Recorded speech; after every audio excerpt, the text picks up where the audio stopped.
bienvenidos y bienvenidas a otra edición más de los Fulbright Talks. En esta ocasión queremos conversar sobre las políticas públicas por los 65 años de la Comisión Fulbright en el Perú y los 75 años del programa Fulbright en el mundo. Creo que vamos a tener una conversación muy interesante. Me acompañan dos Fulbrighters, Alejandra Ruiz, quien es bioquímica y máster en comunicación científica y en historia de la ciencia. Actualmente realiza estudios de doctorado en historia y sociología de la ciencia en Georgia Tech, Atlanta. Alejandra ha creado espacios de encuentro entre la ciencia y la sociedad como Piura, Conciencia y Mitocondria. Bienvenida, Ale. Alejandra está ahorita con una beca Fulbright. Hola, Laura. Gracias por... Sí, me escuchan bien. Sí, claro. Y estamos con Rodrigo Villarán, quien es abogado por la Universidad de Lima, con más de 15 años de experiencia profesional con estudios de liderazgo en Georgetown University. Ha estudiado filosofía política y ética en la Universidad Antonio Ruiz de Montoya y un máster en Public Administration en la Maxwell School de la Universidad de Syracuse. Es un becario de Georgetown University, de Latin American Board y, por supuesto, un Fulbrighter. Como funcionario público se ha desempeñado como secretario general del Ministerio de Salud, gerente del Departamento de Estudios de la Contraloría General de la República, miembro del Gabinete de Asesores del Ministro de la Producción y asesor de la Secretaría de Gestión Pública de la PCM.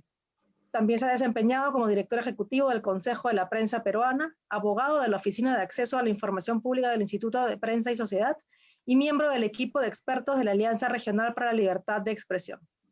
Actualmente y desde el 2019 es el CEO de Red Capital, empresa de factoring que brinda financiamiento a MIPES. Bienvenido, Rodrigo. Gracias por la invitación, Laura. Y bueno, tenemos mucho para conversar. Les recuerdo a las personas que están con nosotros en este Facebook Live que vamos a conversar más o menos por unos 20 minutos más, 25 minutos más y luego abrimos para que ustedes vayan haciendo las preguntas. Pueden ir haciendo las preguntas ahora en los comentarios. Ya después nos van a ir pasando a nosotras las preguntas para que Ale y Rodrigo puedan responder todas las preguntas que ustedes tengan. Además es un tema en estos momentos muy álgido, ¿verdad? En este momento de pandemia, en este momento justo conversamos con el Vacuna Gate y todo esto, el pensar la relación entre ciencia, ética, las políticas públicas, y quiero empezar conversando con ustedes sobre esto, ¿no? Hay una percepción, creemos, negativa, ¿no? de la ciudadanía en este momento sobre el rol del Estado dentro de la sociedad en el contexto actual, especialmente, por ejemplo, con el listado de las vacunas, con cómo se está manejando la pandemia. ¿Qué tipo de actividades en términos, digamos, pandemia en estos momentos, creen ustedes que el Estado debería de cumplir? Bueno, empiezo. Creo que es una pregunta súper amplia. Definitivamente yo veo un poco más la parte de la ciencia y tecnología y cómo las personas tienen la impresión de qué hace el Estado o qué nos comunica.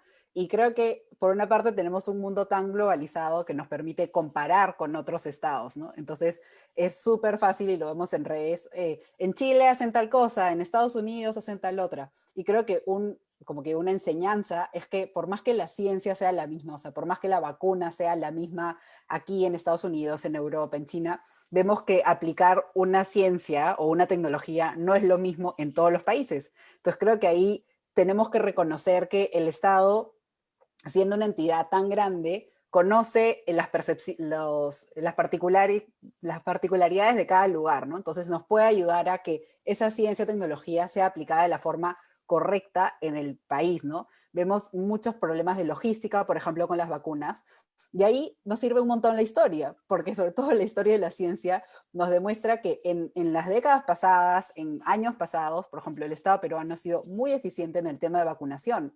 Entonces, muchos de estos debates a veces se dan en supuestos, pero realmente la historia nos aporta nos aporta experiencias de las cuales podemos aprender, aplicar, ver qué hicimos mal. Entonces creo que ahí la historia tiene un rol fundamental en las regulaciones también, ¿no?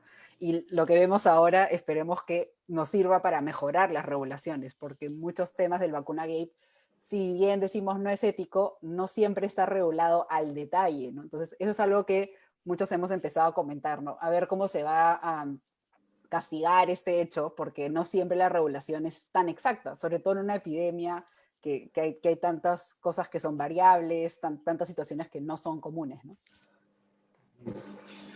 Bueno, a mí me parece interesante que partamos por hablar de percepciones, ¿no? Porque en realidad creo que acá hay un conflicto entre la realidad y la percepción, ¿no es cierto? Por un lado, tenemos fundadas razones para desconfiar, ¿no es cierto?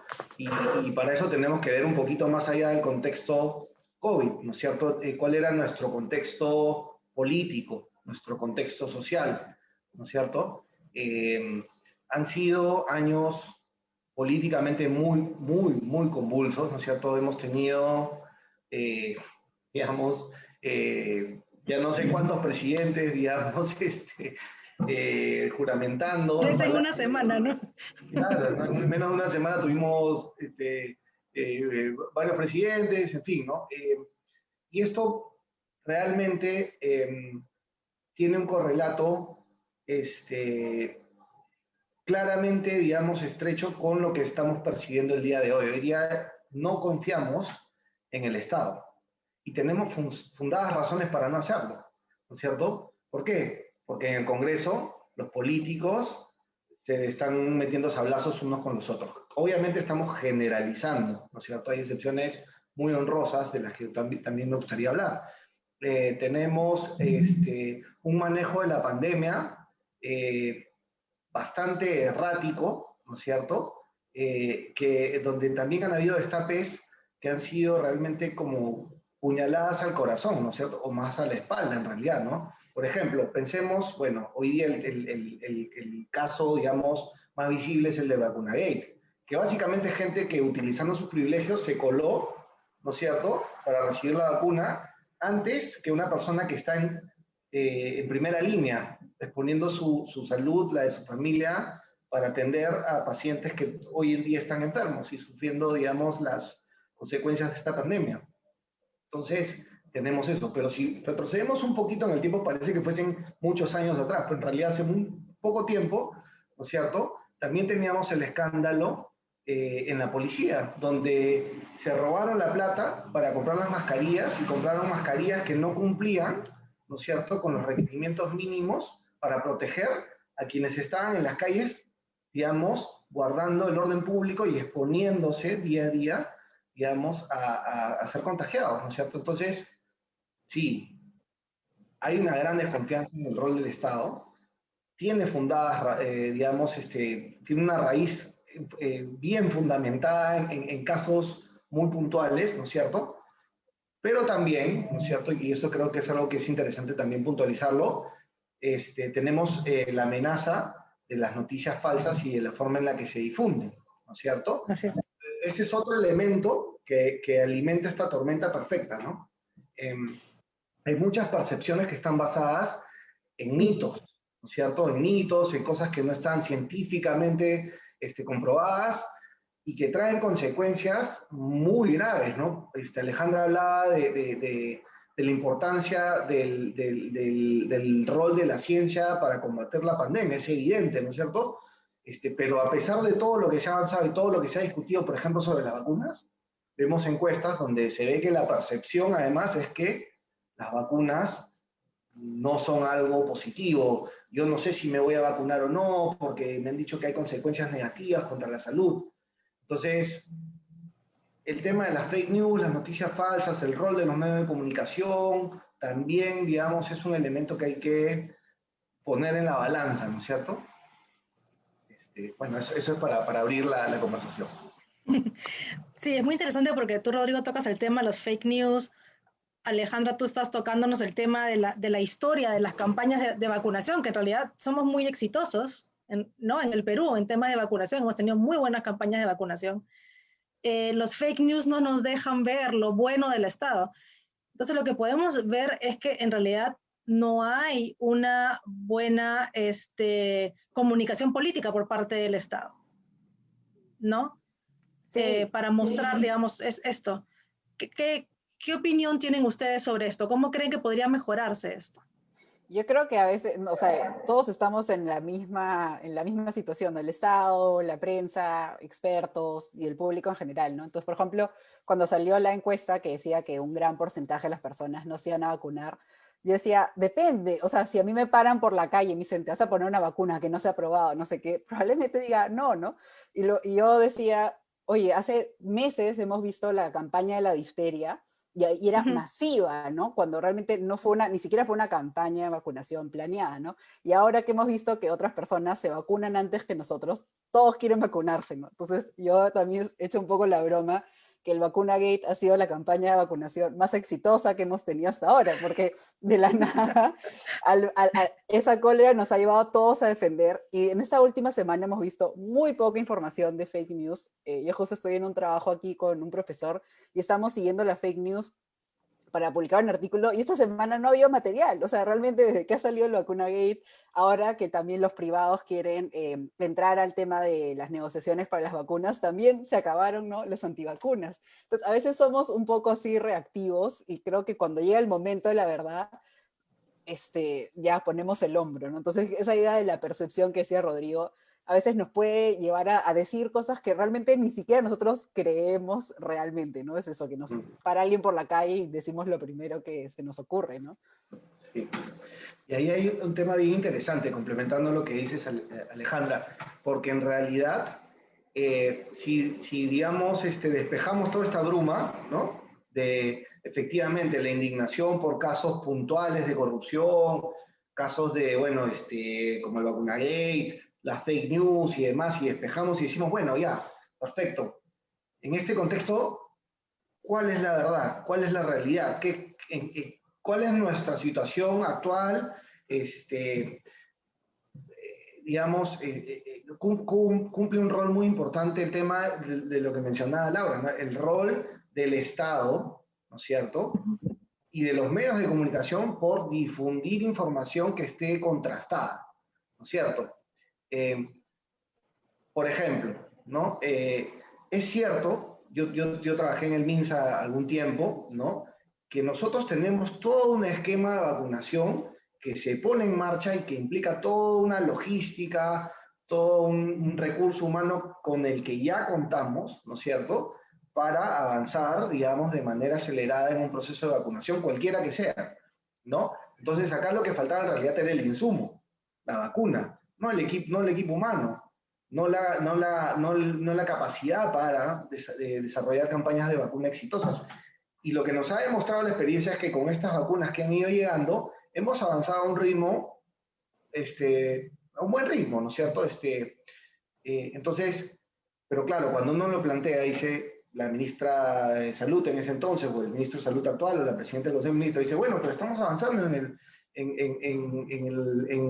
la campaña, en las campañas de vacunación. La gente no les cree, ¿cierto? Entonces es difícil distinguir lo que es verdad de lo que es mentira. Ahora, también nosotros caemos en este mundo de las percepciones, en el compararnos con otros, el pesimismo, ¿no? Y todo lo que nos pasan por WhatsApp, los chats, ¿no? La clásica comparación, pero Chile ya ya vacunó a 3 millones de personas. Genial, me parece monstruo que en Chile se hayan vacunado 3 millones de personas. Pero si nosotros dimensionamos también el nivel de avance que ha habido acá, digamos, y nos comparamos con países como Japón o Colombia, por ejemplo, las vacunas llegaron antes que a Japón, antes que a Colombia.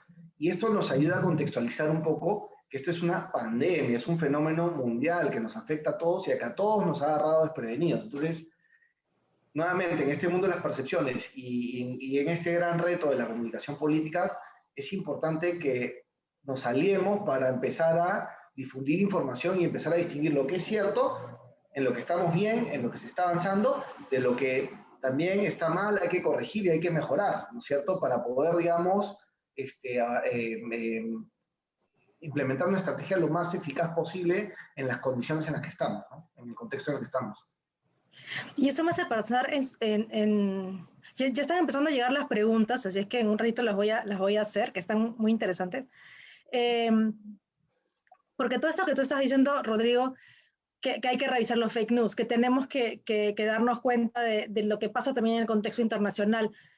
La educación internacional para mí es crucial, ¿no? Y es crucial para tu crecimiento como persona y así también para el crecimiento como nación, como Estado, como sociedad.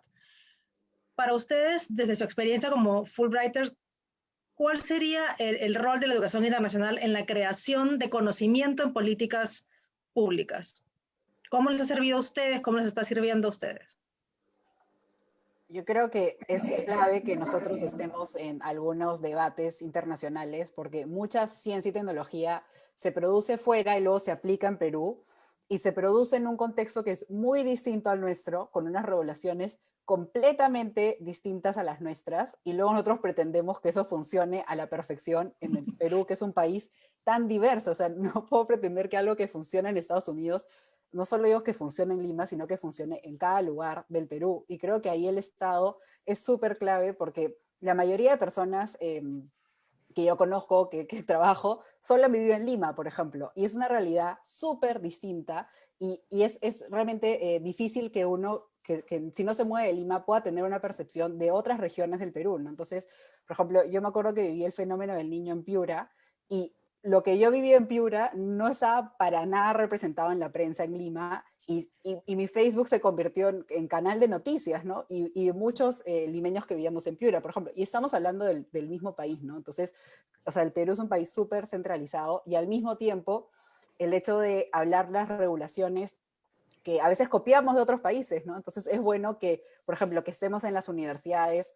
Yo a veces comento algunas regulaciones que tenemos en Perú en mis clases y mis profesores dicen, o sea, ¿qué es esto? Porque son panoramas que ellos no se imaginan o son riesgos o situaciones completamente distintas al panorama de Estados Unidos, ¿no? Y aquí el Vacunagate es un caso súper interesante para estudiarlo desde un tema de regulación. Yo escribí algo chiquito y se lo pasé a algunos profesores y me decían, es que no sé cómo resolverlo, porque efectivamente, por ejemplo, en Estados Unidos está regulado el uso de estudiantes en estudios clínicos, porque obviamente tu profesor te puede decir, sí, apúntate como voluntario y te subo la nota o lo que sea, pero acá era un caso distinto, porque los estudiantes ni siquiera eran voluntarios, eran investigadores, ¿no? Entonces me decían, eso no está contemplado acá, o sea, es un riesgo, pero dices, pero es importante saberlo. Y de hecho, muy pocos estudios, casos similares con el Vacunagate, algunos de los artículos que venían eran de la epidemia del ébola, por ejemplo, en África, ¿no? Entonces, si no tenemos esos artículos científicos, por ejemplo, no conoceríamos que se han dado casos similares, ¿no? Entonces, por eso es súper importante que la comunidad académica, que un montón estamos fuera de Perú, como que gestionemos este conocimiento para aportar al otro conocimiento y también para poder tener para interpretar la realidad del Perú de la manera adecuada, ¿no? Justo se publicó un estudio hace poco en el que trabajaron investigadores peruanos y una de las conclusiones era que malinterpretar al mundo tenía consecuencias graves, ¿no? Y vamos un año malinterpretando todos los mundos, ¿no? O sea, desde los que no vemos, que son microscópicos, hasta el que nos rodea, que ignoramos, ¿no? Sí, de hecho yo coincido con Alejandra que este tipo de intercambios que van mucho más allá del intercambio de conocimientos, ¿no es cierto? Es un intercambio cultural, es un intercambio vivencial, ¿no? Que no además termina en el periodo, o sea, se circunscribe al periodo en el que tú estás haciendo tu maestría o tu doctorado, sino que Claro. persiste en el tiempo, ¿no? Te enfrenta a una serie de conocimientos, experiencias, vivencias que te hacen contextualizar lo que vives en tu país, ¿no es cierto? Entonces, eh, a mí lo que me ha permitido ser becario Fulbright es poder un poco salir de, digamos, mi barrio, ¿no? Y conocer realidades distintas, experiencias distintas, enfoques distintos, pero algo que me gustó mucho que dijo Alejandra es también insertarnos en el debate, ¿no? Porque, claro, eh, utilizando un poco tu misma lógica, Alejandra, ¿no? Y lo lees en los chats, por lo menos yo, no sé, todo el día estoy renegando en los chats de mis amigos, y no sé qué, ¿no? Estás de colegio, en la universidad, qué sé yo. Y todos dicen, ¿cómo puede ser posible? Deberíamos contratar al gobierno de Israel para que haga las campañas de vacunación. Nuevamente, me quito el sombrero por lo que ha hecho Israel en términos de vacunación. O sea, son los campeones mundiales, no queda duda. Pero la realidad de Israel es absolutamente distinta si empiezas a ver variables como, por ejemplo, PBI per cápita, ¿no es cierto? Población, ¿no? Y también incluso la geografía. Nosotros somos un país absolutamente distinto. O sea, no es lo mismo vacunar en Israel, como no es lo mismo vacunar en Lima que vacunar en Amazonas, ¿no es cierto? Y esas son cosas de las que nosotros podemos aprender mucho, pero también enseñar, ¿no es cierto? Y no solamente enseñar, sino también traer a la mesa y decir, bueno, hay otras variables en este problema, ¿no es cierto? Es mucho más complejo de lo que se está pensando, porque no han considerado, por ejemplo, este factor, ¿no? Eso creo que es lo que te permite insertarte en un intercambio de este tipo, ¿no? Generas una red de contactos, de conocimientos, de recursos, ¿no es cierto?, que te permiten tomar, digamos, los elementos que más te pueden servir para, en este caso ya que estamos hablando de esto, diseñar una política pública lo más eficaz posible en tu propio contexto, ¿cierto? Y retomando lo que dice Rodrigo, claro, de esta gran diversidad que tenemos en el país, que es lo que es nuestra diversidad étnica, cultural, geográfica, que es nuestra bendición, ¿verdad? Y a la vez uno de los más grandes retos que tenemos. Desde tu experiencia en el Estado, y tú también, Ale, desde tu experiencia en la búsqueda de la comunicación de la ciencia, ¿cómo ven ustedes que el Estado afronta, cómo creen que es el reto que tiene el Estado ante esta diversidad del país en cuanto a la elaboración de políticas públicas? Bueno, yo ya que mencionaste primero, yo creo que es un reto complejísimo, ¿no? Es un reto complejísimo. Obviamente no existe una receta, eh, pero solamente saber que y ser conscientes de ese reto, ¿no es cierto? Y visibilizar esas variables que antes no estaban visibilizadas, creo que nos va a hacer aterrizar, ¿no es cierto? Primero, ¿no? Y segundo, empezar a diseñar estrategias y políticas públicas que vayan más en línea con esa realidad, ¿no es cierto? A la cual hemos ido, digamos, a las cuales hemos estado siendo, digamos, hemos estado mirando de costado, ¿no? A ver, entrar en temas políticos, que digamos, no llega al caso, pero durante los últimos 20 años, ¿no es cierto?, hemos supuestamente estado en el mejor de los mundos, ¿no? Yo diría con énfasis en los últimos 10 años, ¿no es cierto? Habían momentos que yo recuerdo claramente de está bien optimismo, pero había un optimismo que nos estaba cegando, ¿no? Todo estaba bien, todo estaba perfecto, estábamos creciendo a un ritmo espectacular. Bien, está bien, eso ayuda a reducir la pobreza, se ha reducido más de la mitad en los últimos años, eso no lo duda nadie. Pero el hecho de estar, digamos, tener esa percepción y estar un poco solamente mirando la cosa desde una perspectiva determinada, nos dejó, digamos, en desventaja, ¿no es cierto? Y hoy día nos presenta un reto gigantesco, ¿no es cierto? Porque si hubiésemos tenido la visión de decir, qué bien, estamos creciendo, perfecto, pero tenemos que desarrollar más la ciencia, tenemos que invertir más en nuestros hospitales y en nuestras postas, tenemos que apostar por una reforma de la educación comprensiva, ¿no es cierto? Más allá de los factores macroeconómicos, ¿cierto? Nos hubiese permitido hoy día tener una capacidad de respuesta mucho mejor frente a una pandemia, ¿no? Yo cuando todo esto se empezó a develar y se empezó a ver la gravedad del asunto, ¿no es cierto?, en otros países, como tú veías lo que estaba pasando en Europa, lo que estaba pasando en Estados Unidos y cómo nos iba llegando, no es que fuese yo un pitonizo, pero yo ya sabía más o menos lo que iba a pasar, porque yo estaba en el sector salud, yo he podido visitar los hospitales, yo he podido visitar las postas, yo he podido ver las carencias del sistema de salud.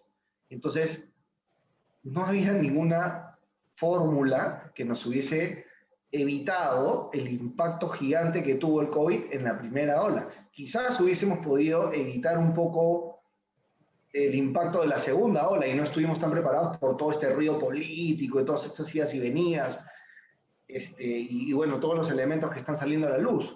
Pero la primera ola era inevitable para nosotros. Entonces, creo que es importante lo que tú dices, ¿no? Por lo menos ser conscientes primero de sabernos diversos, de sabernos complejos, de sabernos multiculturales, para empezar a entender realmente en todas sus dimensiones el problema, ¿no? Porque si no, no vamos a avanzar realmente. Sí, ahí yo también agregaría, yo creo que tengo una idea a veces distinta de lo que es el Estado a otras personas, a pesar de, yo nunca he trabajado en el Estado, pero en mi casa éramos muy, bueno, mi mamá es dirigente vecinal y yo también he sido delegada vecinal en Lince, ¿no? Y en Piura igual con mis vecinos nos organizamos cuando fue el fenómeno del niño y cosas así. Entonces yo esperaba, por ejemplo, la respuesta del Estado que sea liderada por municipalidades, por gobiernos regionales, y muchos han brillado por su ausencia, ¿no? Y al contrario, vemos que la ciudadanía sí ha salido a organizarse de otras formas, por ejemplo, ahora las ollas comunes, al inicio un montón de formas de, yo qué sé, la logística, etcétera. Entonces creo que el tema de comunicación en salud, si bien necesitamos alguien que nos guíe, como obviamente es el MINSA, como son los políticos, como son la prensa, siento que también podríamos hacer un poco más hincapié en darle las herramientas a personas que son líderes en sus comunidades, ¿no? Como pueden ser, por ejemplo, párrocos, líderes de otras iglesias, líderes vecinales, las propias postas. En muchos sitios se cerró las postas y se dirigieron todos los casos de COVID a hospitales centrales, cuando la posta podría haber sido una, ahora ya se cambió la estrategia, ¿no? Pero una primera frente para evitar los contagios, para hacer ahí las pruebas, etcétera. Entonces creo que a veces vemos eso, el Estado como un ente que nos rige a todos, cuando realmente es, cuando debería ser más organizar grupos chiquitos, ¿no? Y por eso yo creo que a veces la comunicación que a mí me gusta dar en redes es, esto no es para ti, esto es para que tú lo expliques con tu familia a la hora del almuerzo, en el desayuno, donde sea, ¿no? No es como, ay, ya, yo sé que la vacuna funciona y qué bueno, porque si tú eres el único vacunado, no va a servir de nada, necesitas que todos los que están alrededor se vacunen, ¿no? Entonces, creo que tal vez empoderar, esta palabra que usamos tanto, realmente esta es una ocasión para usarla y ponerla a prueba, ¿no? Empoderar a estos pequeños líderes que no necesariamente son políticos, no necesariamente son figuras famosas, son personas que en sus barrios, en sus familias, en sus edificios, son súper líderes. Todos conocemos a alguno, todos tenemos a uno en el grupo de WhatsApp, y creo que dar las herramientas a esas personas nos puede ayudar, ¿no? Como ahora lo estamos viendo en la campaña de vacunación, ¿no? O sea, mucha gente compartiendo su foto hace un montón, y de hecho en otros países han puesto como una parte para que te tomes selfies, ¿no? Porque obviamente no quieres retrasar la vacunación, pero sí quieres que la gente comparta esas fotos, ¿no? Entonces, si yo veo a mi primo que es médico vacunándose, eso es un ejemplo para mí, ¿no? O sea, ese es el líder en mi visión, en mi comunidad, más que ver tal vez a otro político o a alguien de la televisión. Para mí ese es alguien que yo, wow, yo confío en él, sé que esa persona quiere lo mejor para mi salud. Entonces, a veces creo que tal vez no siempre los académicos hacemos bien esa función, ¿no? Tal vez a veces estamos un poco alejados de la comunidad, entonces podemos sí ayudar a tener la comunidad un poco más cerca de la academia, de la universidad, del propio Estado, ¿no? Para los que trabajan en el Estado también. Sí, ahí yo quisiera complementar lo que dices, Alejandra, porque en realidad hay dos mensajes bien interesantes, ¿no? Uno es que si yo veo, nuevamente, con honradísimas excepciones, ¿no? A un político poniendo el hombro, ¿no es cierto? Hoy día me pregunto, ¿será la primera o la segunda dosis? ¿No? ¿No? O le Claro. estarán poniendo el placebo porque ya está vacunado, ¿no? Eso es lo primero. O sea, mucho más confianza me va a dar, y creo que en general a la ciudadanía le va a dar, ver a alguien como uno, ¿no es cierto? Su vecino, un familiar, un amigo del colegio, del barrio, ¿no es cierto? Vacunando y decir, oye, mira, si él o ella lo hacen, ¿por qué no yo? Parece una buena idea. Eh, y lo segundo es que cuando nosotros concebimos no solamente la descentralización como el reto de Lima para ver cómo llega a todos lados, ¿no? Sino sentémonos todos en la mesa y busquemos una solución a este problema que tenemos en común. La vez pasada, el presidente Sagasti dijo algo que a mí me pareció bien interesante, ¿no? Que dijo, yo cuando voy a hablar con gobiernos regionales, lo dijo en el marco del GORE, ¿no? Esta reunión de gobiernos regionales, dijo, cuando yo voy a las regiones, ¿no es cierto? Yo les pido a los líderes regionales, no que me digan cuál es la problemática de su región y cuáles son las soluciones que proponen para la problemática de su región, sino que proponen, ¿no es cierto?, desde su región para solucionar los problemas del país, ¿no es cierto? Entonces, es interesante porque es sentarse en la mesa con distintas ópticas, distintas perspectivas, distintas realidades para buscar la solución a un problema en común. Y ahí vamos a encontrar soluciones que pueden estar ya implementándose en otros lugares, ¿no? La otra vez leía algo que me pareció muy interesante de cómo nuestros ancestros en el norte, ¿no? En la época pre-inca, estaban mucho mejor preparados frente al fenómeno del Niño y lo veían como una oportunidad para la agricultura estacional. Y luego, con la llegada de los españoles y el cambio de la estructura de propiedad y demás, se convirtió el Niño no en una oportunidad, sino en una catástrofe, que cada año nos cuesta millones. Entonces, claro, trayéndolo al día de hoy, si nosotros hubiésemos tenido la visión de sentarnos con aquellas personas que día a día y estación por estación se enfrentaban a este fenómeno y serían manejarlo de una manera más inteligente y lógica, hubiésemos podido ahorrarnos cientos de vidas y miles de millones de soles a lo largo de toda nuestra historia, ¿no? Entonces, esa es la verdadera concepción de la diversidad, ¿no? Todos tenemos una opinión válida y un conocimiento que puede ser relevante para el problema que tenemos en común. Y esto va un poco con la pregunta, una de las preguntas que nos han hecho. Heiner, no sé si es Heiner Portela Vidal, pregunta, ¿cómo debe ser el diseño, ejecución y evaluación de políticas públicas en un entorno VUCA? Esa va para mí. Porque lo que yo te preguntaría es que me explique un poquito a qué se refieren con esa teoría, digamos. No la conozco, la verdad. El entorno VUCA se refiere a, bueno, VUCA viene de volatilidad, bueno, en inglés es volatility, uncertainty, complexity and ambiguity. Y creo que estamos viviendo justamente ahorita un entorno, ¿verdad? Muy, muy volátil, muy complejo, muy, muy ambiguo. No sé si Ale tiene... Sí, como digo, esta no es parte de mi expertise, pero justo otro día, por el hecho de entrevisté a dos científicos peruanos que están aquí en Estados Unidos, que hicieron un estudio, participaron en un estudio que organizaba Harvard y Cornell, y analizaron la respuesta de 23 países al COVID. Entonces, y luego daban uno que decían como, estas son las verdades duras que hay que aprender, ¿no? Entonces, uno definitivamente era eso, malinterpretar al mundo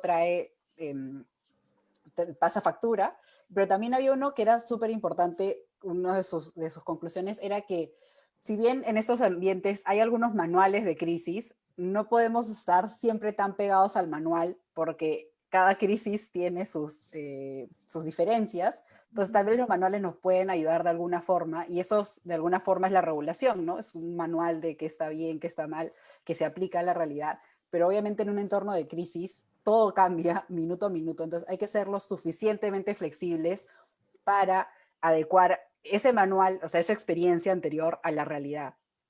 Y también otra idea que daban era que en estos manuales nos dicen que siempre es fácil escuchar a los expertos y luego medir, ¿no? Medir nuestras acciones. Y realmente es súper difícil. Y esto lo hemos visto todos los días, todos los meses, con cada rueda de prensa del Congreso, perdón, del presidente, ¿no? Cada vez que se anuncia algo, algunas personas salen y dicen, los epidemiólogos, por una parte, perfecto, o sea, han escuchado a los epidemiólogos. Al minuto después los economistas, no han llamado a ningún economista, ¿no?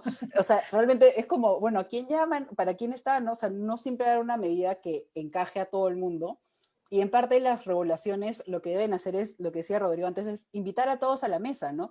Porque lo que pasa es que cuando sale la regulación y cuando llega el usuario, es cuando empezamos a decir, oye, esto no era para mí, ¿no? Y ahí en concreto yo lo que estoy estudiando ahorita son las regulaciones en inteligencia artificial, y es súper complejo porque la mayoría de nosotros, incluida yo, no conoce todas las aplicaciones de la inteligencia artificial. O sea, realmente sé lo que es y ahora que estoy en este estudio lo entiendo un poco más, pero yo tal vez no podría decir cómo se tiene que regular esto, ¿no? Y así la mayoría del público en general. Entonces, cuando realmente nos vemos algo como el poder de las redes sociales en las campañas políticas, es cuando decimos, oye, pero esto, ¿quién lo controla, no? Y nos damos cuenta que nadie lo controla porque es una tecnología nueva, ¿no? Entonces, justo la ciencia, una de sus características es que es algo que es nuevo. ¿Y cómo vas a regular algo que es nuevo? Solo te das contra la pared cuando empiezas a ver los errores, ¿no? Entonces, ahí, mientras más personas traigas a la mesa, puedes disminuir los riesgos, porque más situaciones, las situaciones más inverosímiles van a suceder, ¿no? Y ahí también, yo creo que es un punto que para eso tienes que educar a la población, ¿no? Como digo, yo primera, no sabía nada de inteligencia artificial antes de entrar a este proyecto en el que estoy. Y yo, aunque trabajo en otra área, me he tenido que educar en esto, ¿no? Y probablemente ahora sepa mucho más a detalle cosas que antes ignoraba, ¿no? Como puedo ignorar cosas de ingeniería, pues no tengo ni idea, no porque haya estudiado algo de ciencias, sé ingeniería. Entonces, siento que ahora con el tema del COVID nos va a dar como una línea base para las próximas regulaciones, ¿no? Nos va a dar un ejemplo en el que podamos decir, oye, tal vez si vuelve a haber una pandemia tenemos que fortalecer más el sistema de postas.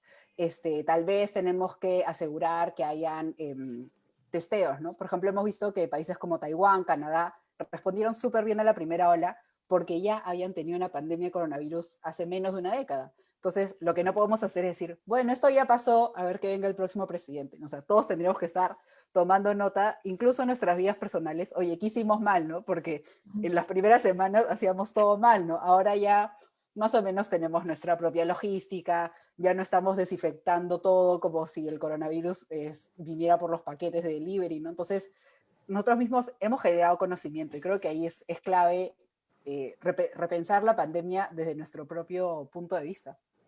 Y acá Pedro Crisóstomo, que lo deben conocer a Pedro, además Pedro estuvo en el Fulbright Talk anterior. Pedro pregunta, ¿no? Dice, el gobierno y los medios transmiten la prevención y los casos complicados que asustan. Falta de oxígeno y casos UCI. Considero que falta y se debería promover con intensidad el tratamiento temprano al primer síntoma. ¿Qué opinan al respecto? Yo estoy, a ver, un poco en línea con eso. No sé si estoy respondiendo exactamente la pregunta que hace, ¿ya? Pero a mí a lo que me resuena es algo que también comentó Alejandro en su momento. Nosotros tenemos la tendencia en el sistema, en nuestro sistema de salud y el sector salud está concebido como un sistema más orientado hacia fortalecer la respuesta hospitalaria, ¿no es cierto? Y es la respuesta a la enfermedad, cuando en realidad en otros países utilizan un enfoque distinto, que es mucho más preventivo, por un lado, y que está también más descentralizado, ¿no? El problema que estamos viviendo el día de hoy es que los hospitales están colapsados, ¿cierto? Los hospitales están colapsados, pero por una sencilla razón, porque la gente no ve que haya una posta que tenga todos los insumos, el personal y el equipamiento necesario para atender de manera temprana, por ejemplo, esta enfermedad, ¿no? Y si le agregamos además un componente comunitario como el que mencionaba Alejandra, empezamos a hablar de, por ejemplo, oxímetros comunitarios, ¿no es cierto? Para que la gente empiece a monitorear su propio barrio y darle seguimiento a las poblaciones vulnerables dentro de su propio espectro, digamos, de convivencia, ¿no? Uno sabe en su cuadra o en su barrio cuántos abuelitos hay, ¿no es cierto? Cuál es la condición de ellos, si están acompañados por su familia o no. Y de repente, en esas coyunturas, agregar, digamos, elementos como, por ejemplo, la compra de un oxímetro, ¿no es cierto? Podría ayudar a prevenir, ¿no es cierto?, que se desarrollen casos o cuadros mucho más graves, donde ya ni siquiera el enfermo pueda ser atendido en una posta, sino que tenga que ir directamente a una UCI prácticamente. Entonces, efectivamente, un enfoque mucho más preventivo, ¿no es cierto? Y orientado hacia las postas y las propias comunidades, es una estrategia mucho más lógica, incluso también para el seguimiento de la enfermedad, ¿no? Si le agregamos un elemento comunitario al seguimiento y sabemos que nos podemos enterar que tal vecino nuestro o alguien en nuestra casa está contagiado de COVID, podemos hacer el cerco epidemiológico de manera más sencilla, ¿no? Yo no soy médico, no soy epidemiólogo, pero me suena lógico que sea así, ¿no? O sea, con quién estuviste en contacto. Bueno, vamos a hacer una prueba y así, digamos, vas un poco cerrando el círculo para que no se siga propagando la enfermedad dentro de tu propia comunidad, ¿no es cierto? Y esto me llama a una pregunta que hizo Krishna Espinosa, que creo que la hizo cuando tú estabas hablando, Ale, de los líderes, y tiene que ver con lo que tú estás justamente ahora diciendo, Rodrigo, porque pregunta a Krishna, ¿trasladar responsabilidad pública a la ciudadanía? No, yo creo que a veces eso lo vemos, por ejemplo, como ahora decimos, ¿no? Ya estamos en la etapa sálvese quien pueda, ¿no? Como que nos sentimos abandonados por el Estado y creo que no, creo que es verlo de forma conjunta, ¿no? O sea, yo personalmente a veces siento que eso, si yo no me cuido, nadie me va a cuidar, ¿no? Entonces no puedo confiar algunas acciones en el colectivo. Y me pasa, por ejemplo, aquí en Atlanta, en mi ciudad se levantó súper temprano en la cuarentena y en verdad, si yo no pusiera de mi parte, probablemente ya me habría contagiado varias veces o habría acabado mal, ¿no? Porque veo que el resto de gente no lo hace, ¿no? Entonces, pienso que no necesariamente es trasladar toda la responsabilidad. Y ahí, a veces muchos, y yo la primera, a veces hemos sido un poco policías de los demás, ¿no? Oye, ponte bien la mascarilla, o no a fiestas, o en redes sociales, comentar cada vez que vemos que alguien hace algo que está mal, ¿no? Y creo que a veces deberíamos preguntarnos nosotros primero, oye, ¿qué acciones he tomado que son de riesgo? ¿Cuál es el riesgo? O a veces nosotros mismos somos los causantes, ¿no? O sea, por ejemplo, justo cuando fui en diciembre a hacer parte de mi investigación a Perú, y algunos archivos estaban abiertos y estaba todo súper controlado, ¿no? O sea, todo tranquilo en las bibliotecas, pero claro, luego salía la realidad y era completamente distinto, ¿no? Entonces, lo mismo, a veces nosotros mismos aceptamos ir a reuniones familiares, etcétera, y creo que ahora ya tenemos suficiente información para decir, mira, ¿cómo podemos hacer una actividad con el menor riesgo? ¿No? O sea, hay actividades que intrínsecamente van a ser de riesgo, como es ir a un bar lleno, ¿no? Típica discoteca de verano, pues ahorita no es posible, ¿no? Pero sí puede haber otras acciones como puede ser voy al parque, voy a andar, o sea, sí hay como otras acciones que tenemos que forzarnos un poco a darnos cuenta que esa es la realidad. Entonces creo que eso ayudaría mucho también como que al Estado a enfocar esfuerzos a algunas cosas, pero al mismo tiempo vemos que muchas de las políticas públicas son contradictorias. O sea, playa no porque la gente se aglomera, pero luego dices, oye, pero en otras playas la gente se aglomera solo que está lejos de la policía, ¿no? O son playas privadas. Entonces, esta misma sin razón a veces de las normas, hace que la gente también diga, bueno, ya fue, ¿no?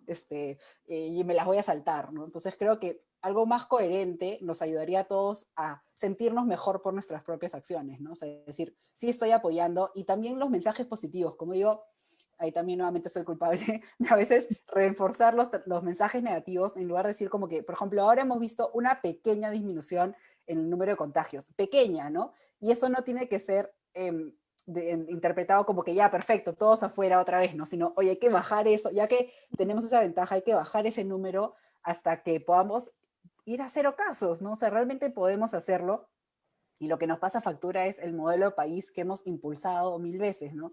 Yo misma me siento mal diciendo a la gente, sí, guarda tus distancias, cuando yo sé que en un transporte público en Perú, ¿qué distancia vas a guardar? O sea, que no puedes guardar ninguna distancia. Entonces, claro, o sea, yo entiendo que todos escuchamos las noticias y nos suena, preocúpate por ti, bebé, ¿no? Que es la frase pandémica que todo el mundo ha revivido, porque a veces nos sentimos un poco abandonados, ¿no? Las políticas a veces no están en nuestra realidad, ¿no?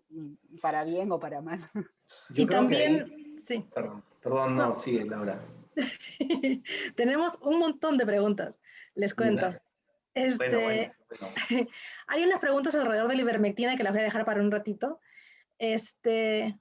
Pero esta de David Fernández, que también es un Fulbrighter, nos pregunta, ante la debilidad de los distintos sectores de enfrentar de manera unívoca el problema, ¿debería existir un ministerio u organismo anti-fake news? ¿O por el contrario, esto agravaría el problema, por ejemplo, por riesgos de censura y mayor desconfianza de la población? A ver, Rodrigo, creo que esta es tuya. Bueno, Alejandra, también esto es un trabajo de investigación interesante, o sea que no la saques de, no me des toda la responsabilidad a mí, por favor. Pero, a ver, mi opinión. Yo creo que definitivamente no debería haber un ministerio anti-fake news ni ningún regulador anti-fake news, ¿no? Porque, digamos, existen otros mecanismos que podrían ser mucho más eficientes, ¿no? Creo que la principal vacuna contra el fake news, ¿no es cierto?, es, bueno, la receta mágica que siempre decimos, ¿no? La educación, ¿no? Pero educación no solamente conseguía así como este, digamos, concepto etéreo que va de la reforma educativa, de las escuelas y tal. No, también puede ser, por ejemplo, alfabetización digital, ¿no es cierto? Porque a veces las fake news transcurren por círculos de gente que no está acostumbrada, por ejemplo, a interactuar con redes sociales, ¿no? Entonces, le llega un mensaje de WhatsApp o un audio por WhatsApp, ¿no es cierto? O ve algo en Facebook y lo toma por cierto. No es porque sean burros, ¿no? Sino porque no están acostumbrados a interactuar con este tipo de plataformas, ¿no? Entonces, si uno está acostumbrado a ver en una pantalla, ¿no es cierto?, noticias, asumiendo que, ¿no es cierto?, porque nosotros tomamos un montón asumimos un montón de cosas, ¿no?, que dentro de ese medio de comunicación hay un cierto nivel de respeto por los principios éticos del periodismo, ¿no es cierto?, el cruce de información, la contrastación de fuentes y demás, ¿no es cierto? Entonces confiamos en lo que en la pantalla nos está transmitiendo, es cierto. Obviamente que no siempre lo es, ¿no? Pero gente que está acostumbrada siempre a ver una pantalla que le transmite noticias que toma por ciertas, entra a Facebook y piensa que es la misma dinámica, ¿no es cierto? O porque alguien, un amigo, una amiga o un compañero de colegio, no sé, le pasa un mensaje por WhatsApp, lo asume que es cierto porque viene de su compañero, porque le va a mentir su compañero, pero no sabe que de repente ese mensaje ha sido retuiteado o retransmitido millones de veces, ¿no? Entonces, a eso me refiero con educación. Hay herramientas mucho más eficaces contra las fake news, ¿no es cierto? Esas podrían ser algunas alternativas. Un ministerio anti-fake news lo veo bien complicado, ¿no? Sí. Sí, nosotros somos el Ministerio ante Fake News, ¿no? Porque lo que muchos de los usuarios no son conscientes es que las redes sociales, Facebook, Instagram, Twitter, no son gratuitas, ¿no? O sea, para nosotros son gratuitas, pero realmente la moneda de cambio es nuestra atención, ¿no? Si bien no pagamos por Facebook, por YouTube, etcétera, estamos dándole nuestra atención y eso ellos lo traducen como como publicidad. Entonces, Claro. realmente la manera, nosotros estamos pagando eso con nuestra atención, entonces es tan fácil como cambiar de canal, denunciar las cuentas que transmiten fake news y luego yo le digo a la gente, tómate 3 segundos para decir, yo estoy en la capacidad de contrastar esta fuente, si receto algo, un medicamento, yo podría hacerme cargo de la vida de esa persona. No, si no estás en esa capacidad, pues no compartas esa fake news porque, o esa información, así sea verdadera. Ahí también estamos en el límite de no todo es falso. Las peor son las medias verdades, ¿no? Esas son más peligrosas porque Así a es. veces dices, bueno, es falso, pero y ahí ya te cogieron, ¿no? Entonces yo siempre digo, bueno, yo soy médico, no, entonces no comparto nada de medicamentos, ¿no? O sea, ¿por qué? Porque yo no me voy a hacer responsable de la salud de otra persona. Entonces, a veces no vemos cómo la información también nos afecta, ¿no? Y por ejemplo, justo hablando de esto, una de las cosas que es fake news y no es fake news es la ivermectina, ¿verdad? Es uno de los temas muy controversiales en este momento y tenemos 2 preguntas justamente sobre eso. Julio Estrada pregunta, ¿por qué no pueden sacar un estudio científico sobre la ivermectina para saber si sirve o no? Y a la vez, Cristian López Vargas dice, saludos, ¿es ético distribuir un fármaco que no tiene evidencia de efectividad dentro del paquete oficial de medicamentos? Entre paréntesis, la ivermectina. Sí, es un tema que ha dividido a un montón de gente. Yo personalmente ya dejé un poco de hablar del tema porque está tan polarizado que es difícil tener una opinión céntrica, ¿no? O decir, bueno, no sé, vamos a ver. Y sí hay estudios, hay como 70 estudios a la fecha. Gran parte de ellos son en muestras muy chiquitas, no son estudios tal vez estandarizados en el sentido que algunos prueban la ivermectina, por ejemplo, en pacientes graves, otros lo prueban en pacientes tempranos y otros lo prueban como preventivo. Entonces, a veces sacan alguna conclusión, o las personas que en redes sociales sacan alguna conclusión para lo cual el estudio no está diseñado, ¿no? Entonces, ahorita yo creo que una posición objetiva es tal vez la del NIH de Estados Unidos, que es que no hay evidencia para decir que funciona ni para que no funciona, o sea, está ahí como que in between, ¿no? Entonces, ahí sí es que nos preguntamos diciendo, ¿esto se correlaciona con los millones que se han invertido solo en un medicamento en Perú, por ejemplo, ¿no? Y en general, yo creo que cualquier medicamento es un poco peligroso repartirlo en plazas, repartirlo en las calles, repartirlo en baldes, ¿no? Como se ha repartido este medicamento, ¿no? Entonces, siento que por ahora, si bien la Digemit en Perú tampoco la ha aprobado, aquí la FDA en Estados Unidos tampoco la ha aprobado para COVID, la ha aprobado porque es un medicamento del año, hace varias décadas, ¿no? Y ahí también, por ejemplo, a veces justo en el estudio que hago es la relación de la fake news en Estados Unidos con Latinoamérica, porque alguna de esta información que nos llegaba de la ivermectina decía, en Estados Unidos se están curando con eso, y yo, no es cierto, porque aquí no la puedes comprar sin receta, ¿no? O aquí no está aprobada para la FDA. Entonces, a veces esa mala interpretación nos lleva a tomar un medicamento o tomar una postura que hace que nos relaje de otras maneras, ¿no? Y de hecho, Perú es uno de los países en los que más hemos visto que se toma ivermectina y seguimos viendo que aumentan los casos, ¿no? Y ahí más que, ya, o sea, al final estamos en una situación que la gente dice, bueno, todo vale, ¿no? Y dices, bueno, depende, porque si estamos viendo que hay tantos millones que se destinan a una sola cosa, por ejemplo, en Perú no se han distribuido mascarillas gratis a todo el mundo constantemente, no se ha distribuido los oxímetros, no se han distribuido, yo qué sé, miles de formas que podríamos haber ayudado, que son maneras que sí sabemos que están comprobadas que ayudan a reducir los casos. Entonces la gente dice, bueno, pero si la ivermectina funciona, qué bien, ¿no? Ya, pero si no funciona, o sea, ahorita no estamos como para probar, ¿no? Y sí hay estudios, como digo, no son concluyentes para la gran mayoría, para algunos son concluyentes y se animan a tomarlo sin descuidar las otras formas. Yo esperaría que salgan los estudios que están en camino, ¿no? Antes de decir, bueno, esto sí o esto no, seguimos viendo que hay estudios, ¿no? Nos preocupa la cantidad de dinero que se ha destinado a algo que está en desarrollo, ¿no? Pero también se entiende que la gente dice, bueno, este es el último recurso. Ahí yo personalmente discrepo, pero entiendo que otros mantienen esa posición, ¿no? A ver, acá hay una pregunta justo como para agarrar con la ivermectina y todo esto que hace Juan Carlos Garay.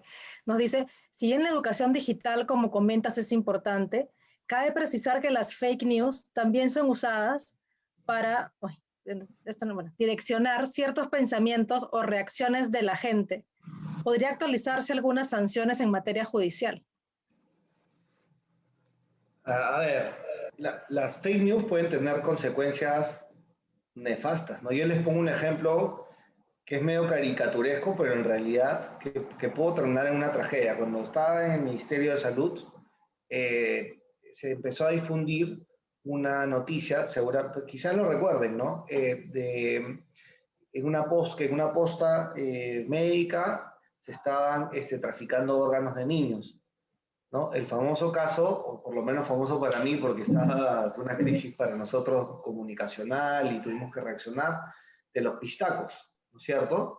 Entonces utilizaron un elemento que tiene un arraigo cultural, ¿no es cierto?, en nuestro país, como un tema hipersensible como el cuidado de nuestros hijos, de los niños y tal.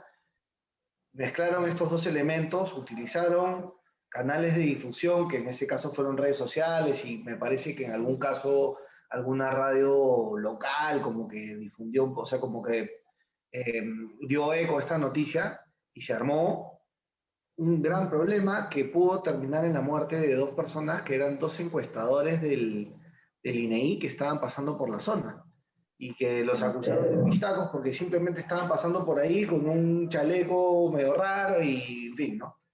Entonces, claro, si tú me preguntas, ¿ese caso podría traer consecuencias penales? Bueno, por supuesto, si se logra determinar quién difundió esa noticia y generó que una persona fuese agredida al punto de casi perder la vida, obviamente que debería tener consecuencias.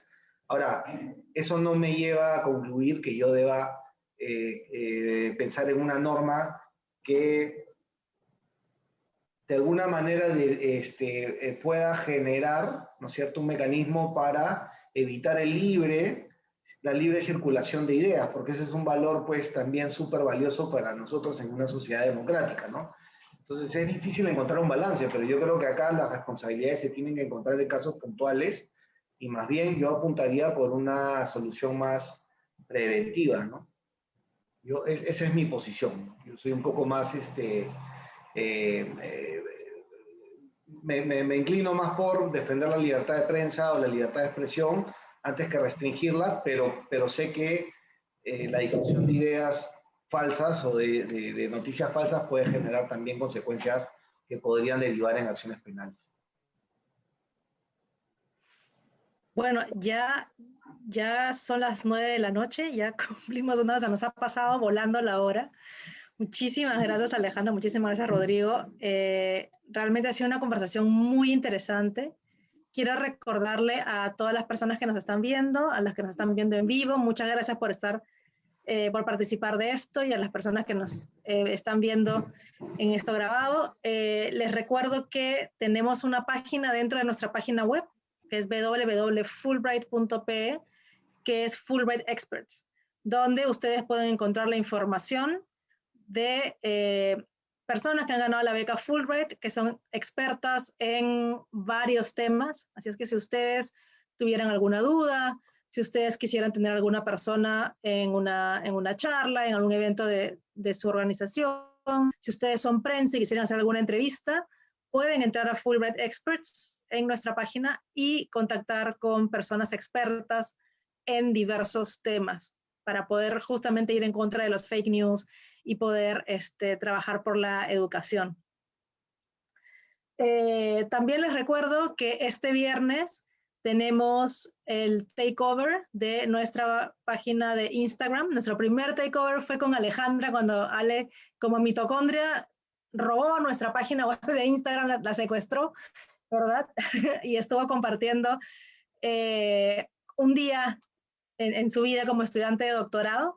Este viernes en nuestra página de Instagram va a estar Cintia Vázquez, quien es una estudiante de NYU estudiando el máster en estudios del Caribe y Latinoamérica. Ella justo ha viajado ahora en agosto, está en su primer año de estudios.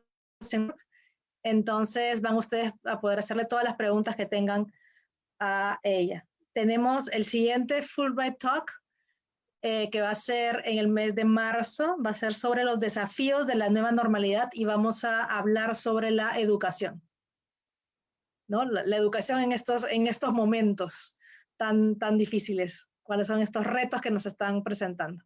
Bueno, muchísimas gracias, Rodrigo, muchísimas gracias, Alejandra. Gracias, Laura. Muchas gracias, Laura, por la invitación. Y bueno, un saludo a todos los que están. Por favor, ya saben, mascarilla, distancia física, eviten los espacios cerrados y los espacios concurridos, sobre todo cuando termine la cuarentena. Ok, hasta luego. Gracias. Gracias. Nos vemos. Gracias.